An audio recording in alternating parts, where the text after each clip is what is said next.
ноябрь күнү биз артиллерия күнүн белгилеп жатабыз.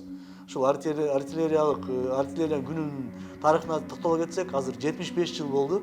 Ал артиллерия күнү өзү мурда Петр бирден эле башталган болчу, бирок именно тасталган күнү бул 19 ноябрь 1944 жылы артиллерийский контрподготовка кылып, огневой налет менен душманды Сталинградда жеңип чыккан. Ошол күндөн баштап 19 ноябрь артиллерия күнү болуп эсептелип келген. Ошо менен бирге эле 23 сентябрь 2015 жылы башкы штабтын башчысынын номер 410 буйругунун негизинде Кыргыз армиясынын артиллерия күнү деп 19 ноябрь белгиленди. Азыркы убакта бардык Кыргыз армиясынын артиллериялык бөлүкчөлөрү өзүнүн тапшырмаларын так аткарып келатат.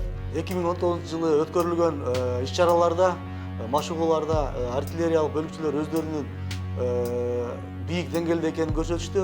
Жактап айтып кетсек, Сары Таш окуу борборунда болуп өткөн машыгууда өздөрүнүн реактивдик системаларда жана гаубицалар менен аткан, ошондой эле минометтер менен аткан убактарда алар өздөрүнүн мыктылыгын көрсөтүштү.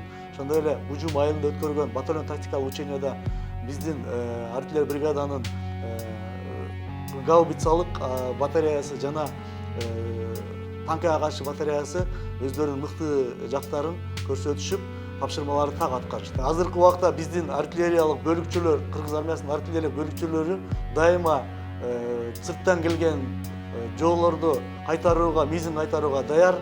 Ошо менен бирге эле бүгүнкү бардык Кыргыз армиясынын бардык мурда иштеген артиллеристтерди, ошондой эле азыркы убакта иштеп жаткан артиллеристтердин баарын, кызмат кылып жаткан артиллеристтердин бардыгын өзүмдүн жана артиллериялык бөлүкчөлөрдүн өздүк курамынын атынан жана командованиянын атынан чын жүрөктөн куттуктап кетем.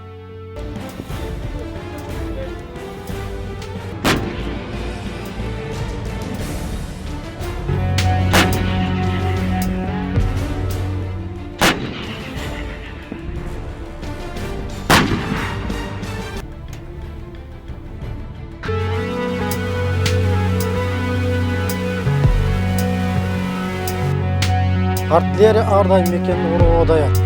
Биринчи ок атуу взводу ок ат.